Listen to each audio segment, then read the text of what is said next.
1번 문제 시언어부터 설명하겠습니다. 시언어는 클락 함수를 사용해서 프로그램 수행 시간을 측정하는데요. 클락T 자료형을 사용해서 스타트와 피니시 변수를 만들어줍니다. 단과 넘은 구구단에 있는 변수이고 리저트는 수행 시간을 저장하는 변수입니다. 이제 스타트에다가 클락 함수를 사용해서 시작 시간을 저장해줍니다. 그 후에 실행문을 작성하고 실행문이 끝나면은 피니시에다가 코드가 끝난 시간을 저장해줍니다.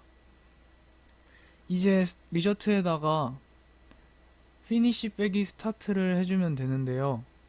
여기서 더블로 형변환을 해준 이유는 피니시와 스타트의 타입이 롱 타입이기 때문에 더블로 형변환을 해줬습니다. 그 후에 클락 퍼 세크로 나눴는데요. 클락 퍼 세크로 나눠서 밀리세컨 단위가 아닌 초 단위로 나오게 했습니다. 이제 결과를 보시면 되는데요. 9단 밑에 0.013초가 나옵니다. 이거는 9구단을 실행하는데 걸린 시간이 0.013초가 나온 것입니다. 1번 문제 두 번째 자바입니다. 더블 스타트에다가 커렌트 타임 밀리스를 사용해서 시작 시간을 저장해 줍니다. 더블로 자료형을 한 이유는 나중에 초 단위로 보기 위해서 더블을 사용했고요. 커렌트 타임 밀리스는 밀리세컨 단위로 계산해주는 메소드입니다. 인트 단 넘은 실행문에 있는 9구단 변수이고요. 이렇게 시작 시간을 저장한 뒤에 이제 실행문을 작성해주고 더블 피니쉬에다가는 똑같이 커렌트 타임 밀리스를 사용해서 종료 시간을 저장해줍니다. 더블 타임은 이제 그 수행 시간을 저장해 놓는 변수인데요. 피니쉬 빼기 스타트를 하고 1000으로 나눕니다. 그렇게 해서 이제 밀리세컨 단위가 아닌 초 단위로 보기 위해서 1000으로 나눠줬고요. 이제 프린트를 해서 걸린 시간을 보면은 9단 밑에 똑같이 0.002초가 나오는 거를 볼 수 있게 됩니다. 0.002초는 당연히 9구단 실행하는데 걸린 시간입니다. 1번 문제 세 번째 파이썬입니다. 임포트 타임을 사용해서 타임 함수를 사용할 수 있게 해줍니다. 그렇게 해서 이제 스타트 타임에다가 타임 함수를 사용해서 시작 시간을 저장해주고요. 이제 밑에는 실행문을 작성해주고 엔드 타임에다가 타임 함수를 사용해서 종료 시간을 저장합니다. 이제 실행 시간을 프린트 해주면 되는데요. 포맷을 사용해서 엔드 타임 빼기 스타트 타임 값을 이 중괄호 안에다가 넣어주게 됩니다. 근데 제가 여기 .6f를 사용해서 소수 6번째 자리까지만 보여주게 됩니다. 이렇게 이제 결과값을 보시면 실행시간 측정해서 0.012592초가 나오게 됩니다. 두 번째 문제 9구단 시언어부터 설명하겠습니다. 인트 단과 넘 변수를 먼저 선언해주고 첫 번째 포문에선 단위 1부터 9까지 돌게 만들어주고 두 번째 포문에선 넘이 1부터 9까지 돌게 만들어줍니다. 그렇게 해서 첫 번째 포문에서 단위 1인 상태로 두 번째 포문으로 넘어오게 되니까 단위 1이고 넘이 1부터 9까지 돌게 됩니다. 이렇게 해서 첫 번째 퍼센트 뒤에는 단위 들어가고 두 번째 퍼센트 뒤엔 넘, 세 번째 퍼센트 뒤에는 단 곱하기 넘이 들어가게 됩니다. 이렇게 되면 이제 1 곱하기 1, 1 곱하기 2, 1 곱하기 3이 되면서 9구단 1단이 이렇게 결과가 출력이 되고요. 이제 1이 9까지, 넘이 1부터 9까지 돌게 되면 두 번째 포문이 끝나기 때문에 다시 첫 번째 포문으로 돌아가게 됩니다. 그렇게 해서 단위 2가 된 상태로 두 번째 포문이 시작되니까 또 2 곱하기 1, 2 곱하기 2가 되면서 9까지 또 돌면서 2단이 출력되고 이게 9까지 반복되면서 이제 9구단이 출력이 되는 게 시언어 9구단입니다. 이번 문제 두 번째 자바 설명하겠습니다. 시언어와 똑같이 단과 넘 변수를 선언해 주고요. 첫 번째 포문에서는 단위 1부터 9까지 돌게 해주고 두 번째 포문에선 넘이 1부터 9까지 돌게 해줍니다. 그러면 단위 1인 상태로 넘이 1부터 9까지 돌면서 프린트해서 똑같이 곱해주고요. 이제 단위 포문이 두 번째가 끝나면은 첫 번째 포문으로 가서 단위 2인 상태로 1부터 9까지 또 돌게 됩니다. 그렇게 해서 이제 약간 프린트하는 방식이 다른데 변수 이름을 작성하고 문자열 작성하고 변수 이름 작성하고 문자열 작성하고 마지막에 이제 단 변수랑 곱하기 넘 변수에서 9구단이 출력됩니다. 이번 문제 세 번째 파이썬입니다. 파이썬은 포문을 이용해서 변수 단과 넘을 바로 선언해 주고요. 1부터 10까지라고 적혀 있는데 1부터 10까지가 아닌 10 빼기 1인 1부터 9까지입니다. 이렇게 해서 포문을 돌면 단위 1부터 9까지 돌고 두 번째 포문인 num이 1부터 9까지 돌게 됩니다. 도는 방식은 똑같이 단위 1인 상태로 num이 1부터 9까지 돌고 두 번째 포문이 끝나면 단위 2인 상태로 또 1부터 9까지 num이 돌게 됩니다. 그리고 프린트하는 방식은 이제 중간에 넣어주는 포맷 방식과 자와처럼 중간중간에 값을 넣어주는 방식이 있습니다. 이렇게 해서 전 두 개 다 사용해서 구구단 파이썬을 작성해 줬습니다. 그래서 결과값은 이렇게 나왔습니다. 3번 문제 연결 리스트를 구현한 코드입니다. 연결 리스트 코드가 지금 연결 리스트 클래스와 노드 클래스로 만들어져 있고요. 노드 클래스에는 노드를 생성할 때 필요한 메소드들이 들어가 있고 연결 리스트 클래스에는 데이터 추가, 삭제 등이 들어 있습니다. 첫 번째로는 노드 클래스인데요. 노드 클래스의 넥스트는 일단 다음 노드를 가리키는 주소가 들어있고 데이터에는 현재 노드가 가지고 있는 데이터 값이 들어가게 됩니다. 그렇게 해서 첫 번째 메소드는 데이터를 저장해주는 메소드를 만들었고요. 두 번째는 next, 다음 주소 값을 반환해주는 메소드가 만들어져 있고 set next에는 이제 다음 노드 주소 값을 받는 메소드를 만들었습니다. 그리고 get data에는 데이터 값을 반환해주는 메소드를 만들었고요. set data에는 데이터 값을 받는 메소드를 만들어줬습니다. 연결 리스트 클래스 노드 추가입니다. add first라는 맨 앞에 노드를 추가해주는 메소드를 먼저 만들어주고요. if문에서 헤드가 널일 경우에 헤드에다가 새로운 노드를 만들어주게끔 만들어줍니다. 만약 헤드가 널이 아닐 경우에는 이제 밑에서 돌게 되는데요. newHead라는 새로운 노드를 만들어주고 그 새로 만든 newHead가 헤드를 가리키고 헤드와 newHead를 바꾸면서 newHead가 맨 앞에 오게끔 만들어주는 메소드입니다. addLast는 맨 뒤에 추가하는 메소드인데요. if문은 똑같이 헤드가 널일 경우에만 돌게 됩니다. 헤드가 널이 아닐 경우에는 current가 헤드의 값을 갖고 while문을 돌면서 current.getNext current의 그 next 값이 받아오는 next 값이 널이 아닐 경우에 계속 돌게 되는 겁니다. 이제 current는 current.getNext로 이제 current가 다음 주소 값을 다음 노드의 주소 값을 계속 받아오게 됩니다. 만약 그 주소 값이 널일 경우에 이제 끝나게 되고 while문이 끝나면서 current가 새로운 노드의 그 주소 값을 받아오게 되는 겁니다. 그러면서 이제 맨 마지막에다가 노드를 추가하는 메소드가 addLast입니다. add 메소드는 인덱스를 이용해서 원하는 위치에 노드를 추가하는 메소드인데요.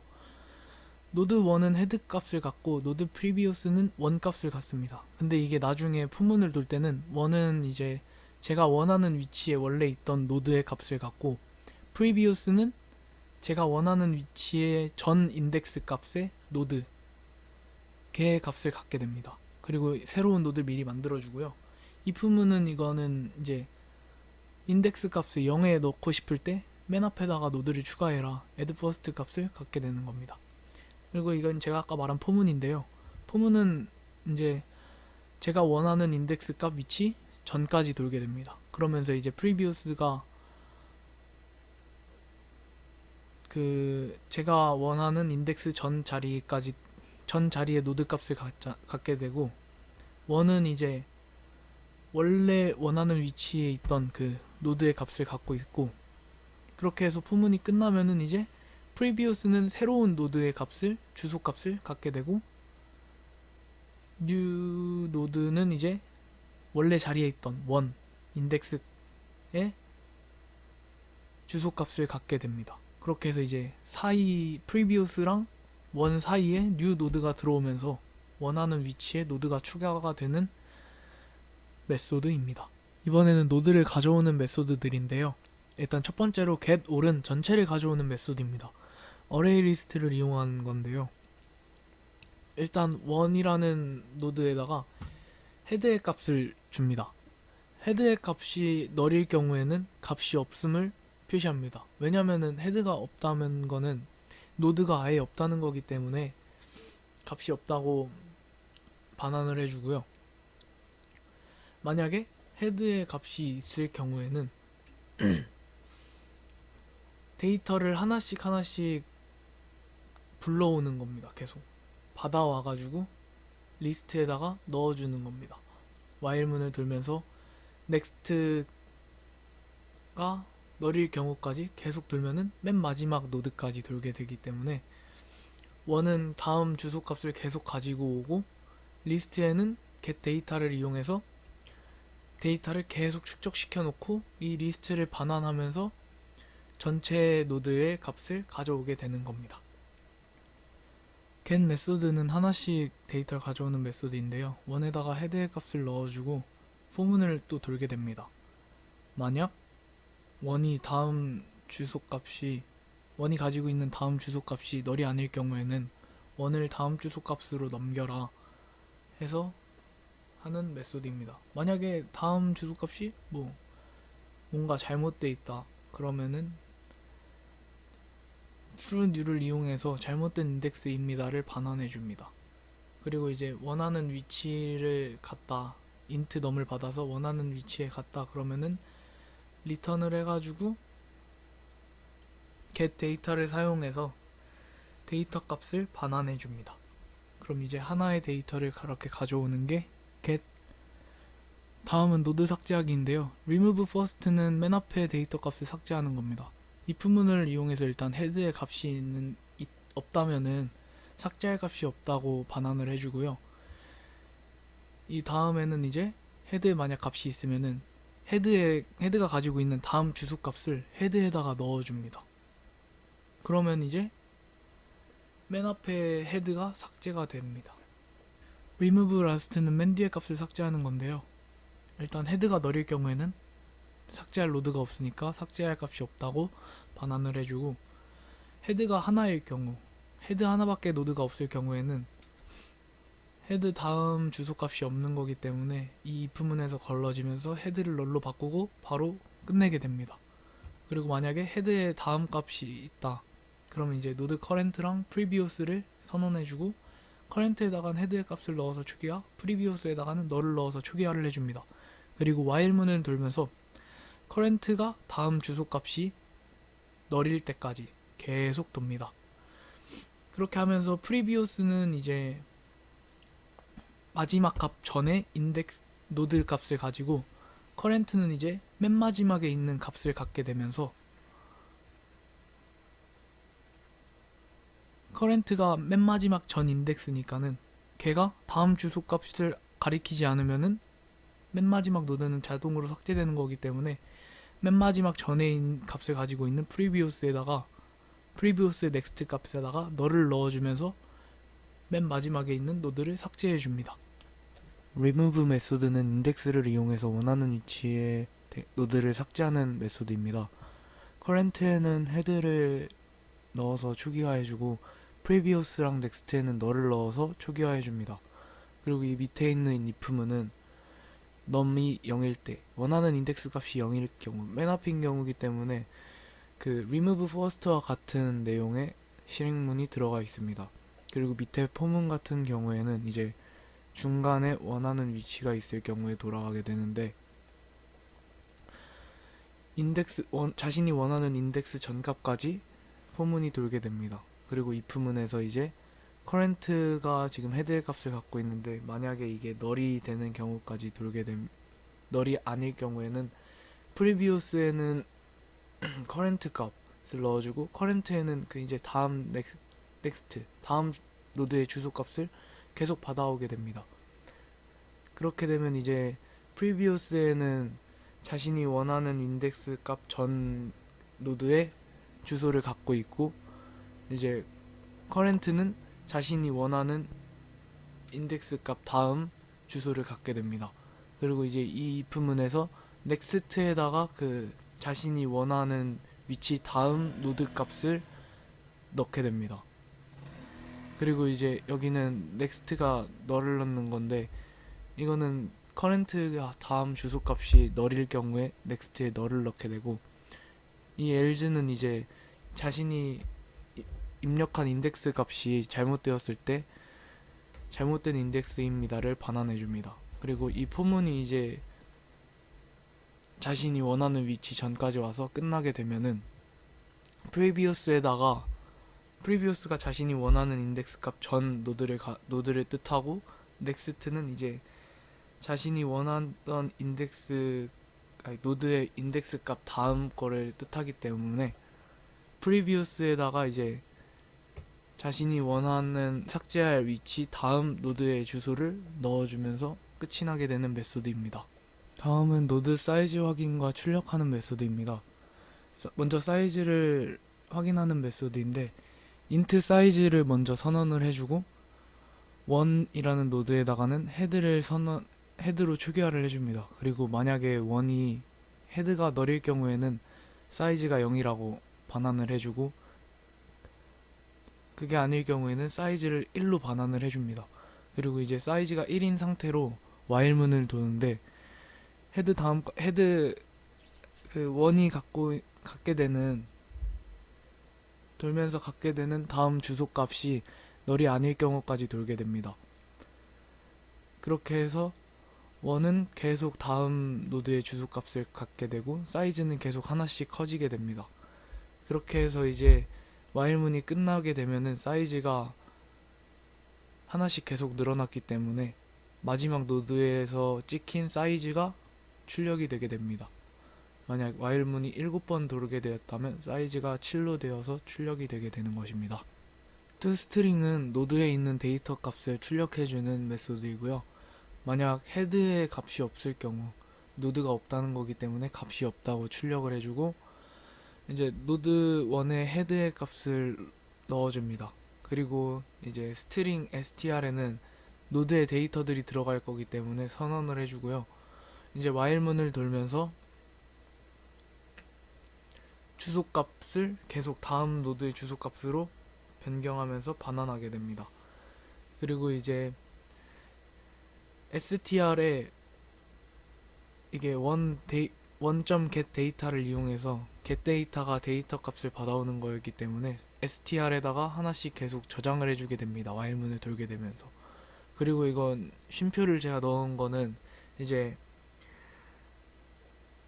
문자열을 넣는 거기 때문에 한 글자가 들어올 수도 있고 두 글자가 들어올 수도 있어서 일단 제가 확인을 하려고 쉼표를 찍어 주었고, 이제 원에는 계속해서 이제 다음 노드의 주소값이 들어가게 되면서 계속 노드가 하나씩 돌아가게 되는 것입니다.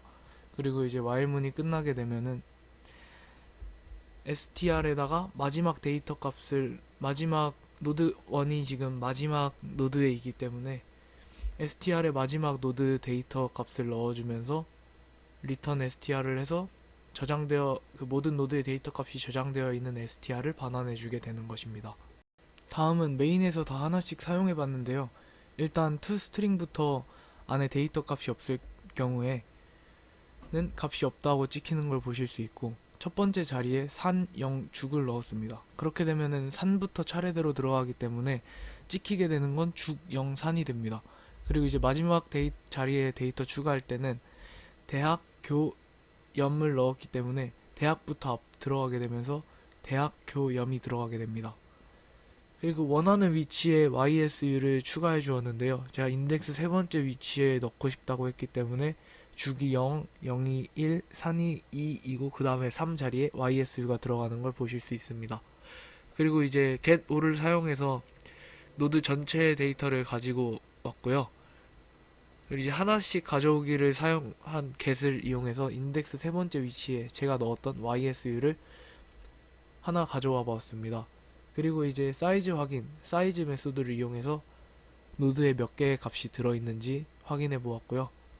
첫 번째 자리 데이터를 삭제하는 remove first를 사용해서 죽이라는 글자를 삭제하고 toString을 이용해서 뽑았을 때 죽이 사라져 있는 걸 볼 수 있고, 마지막 데이터 자리 삭제인 remove last를 사용해서 마지막 염을 삭제하고 toString을 사용했을 때 염이 사라져 있는 걸 보실 수 있고, 원하는 자리의 데이터 삭제인 remove 인덱스 두 번째 자리에 있는 YSU를 삭제했을 때 toString을 쓰면은 영산 대학교가 나오게 됩니다. 그리고 여기 대학은 제가 스트링을 이용한 거기 때문에 두 글자도 넣을 수 있다는 거를 확인시켜 드리려고 대학을 넣었습니다. 이렇게 3번 문제는 다 끝났. 4번 문제 연결 리스트부터 설명하겠습니다. 연결 리스트란 물리적으로 흩어져 있는 자료들을 서로 연결하여 하나로 묶는 방법인데요. 연결 리스트는 노드의 집합으로 이루어져 있고, 이 노드들은 메모리의 어떤 위치에나 있을 수 있으며 다른 노드로 가기 위해 현재 노드가 가지고 있는 포인터를 이용합니다. 이건 주소를 이용하는 건데요. 노드는 데이터 필드와 링크 필드로 구성되어 있습니다. 장점은 다른 데이터의 이동 없이 중간에 삽입하거나 삭제가 가능하며 길이 제한이 없고요.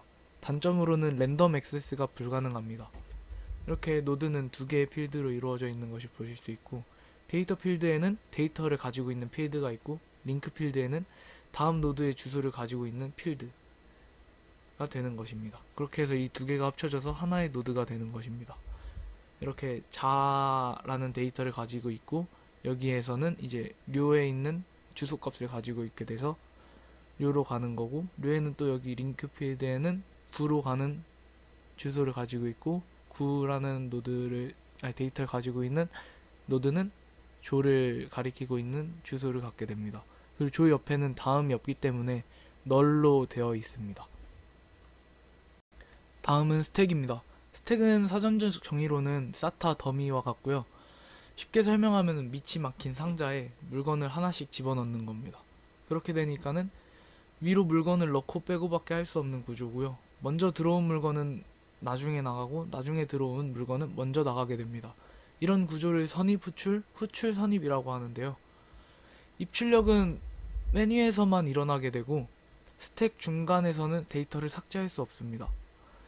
그래서 스택은 어레이 또는 링크 리스트로 구현을 할 수 있고요. 스택에서 하나씩 넣는 삽입은 푸시라고 하고, 삭제는 팝이라고 합니다. 이렇게 A 요소가 제일 먼저 들어가고, B 요소, C 요소 이렇게 삽입이 되고, 이렇게 A가 먼저 들어갔는데 제일 마지막에 나오는 C 요소가 제일 먼저 삭제되고, 그 다음 B, A가 삭제되게 됩니다. 이렇게 위에 그 입출력이 이루어지는 부분을 스택 상단이라고 하는 거고, 밑에 A 요소가 갇혀있는 이 공간을 스택 하단이라고 합니다. 요소가 하나도 없게 되면은 공백 스택이라고 합니다. Q란 먼저 들어온 데이터가 먼저 나가는 구조인데요. 이런 구조를 선입 선출이라고 합니다. Q는 뒤에서 새로운 데이터가 추가되고 앞에서 데이터가 하나씩 삭제되는 구조입니다. 삽입이 일어나는 곳은 후단, 프론트라고 하고, 삭제가 일어나는 곳은 전단, 리얼이라고 합니다. Q도 스택과 마찬가지로 어레이와 링크 리스트로 구현할 수 있습니다. Q에서 삽입은 인서트, 삭제는 딜리트입니다. 사진과 같이 삭제가 일어나는 곳은 전단, 앞쪽에서 삭제가 되니까 전단, 삽입이 되는 뒤쪽은 후단, 리어라고 합니다. 이렇게 A가 제일 먼저 들어와서 A가 제일 먼저 빠지게 되는 이런 구조입니다. 트리란 한 개 이상의 노드로 이루어진 유한집합입니다. 트리는 비선형 자료 구조로 계층적 관계를 표현하고요. 트리의 노드들 중 하나의 노드는 루트라고 불리고, 나머지 노드들은 서브트리라고 불립니다. 루트와 서브트리를 연결하는 이 선은 간선이라고 하고요. 트리의 종류는 일반 트리와 이진 트리가 있습니다. 옆에 이 그림은 결정 트리인데요. 인간의 의사결정 구조를 표현하는 한 가지 방법입니다. 이렇게 비가 온다고 예보되었는가, 이 노드는 루트라고 불리고, 여기서 이제 갈라져서 나오게 되는 이거를 서브트리라고 부르게 됩니다. 그리고 이 연결하는 이 선을 간선이라고 하게 되는 것입니다. 그래프란 객체 사이의 연결 관계를 표현할 수 있는 자료 구조이고요. 그래프는 정점과 간선의 유한집합이라고 할 수 있습니다. 정점은 여러가지 특성을 가질 수 있는 객체를 의미하며 노드라고도 불립니다. 간선은 정점들 간의 관계를 의미하며 링크라고 불립니다. 이렇게 그림과 같이 이 1, 2, 3, 4가 정점, 노드를 의미하고요. 이 연결하는 선들을 간선, 링크라고 이야기합니다. 이렇게 위 그래프를 집합으로 표현했을 때는 정점들은 이렇게 V로 표현을 합니다. 정점의 집합. 그리고 E 가로 열고 G는 그래프의 간선의 집합입니다. 이렇게 해서 정점은 1, 2, 3, 4가 있어서 이렇게 집합으로 표현이 되고요. 간선의 집합은 1, 2, 1, 3, 1, 4가 되고, 그 다음은 1, 2가 되게 됩니다. 중복이 되지 않기 때문에 이렇게 집합이 표현되는 것입니다. 이상으로 자료구조 중간고사 발표 마치겠습니다.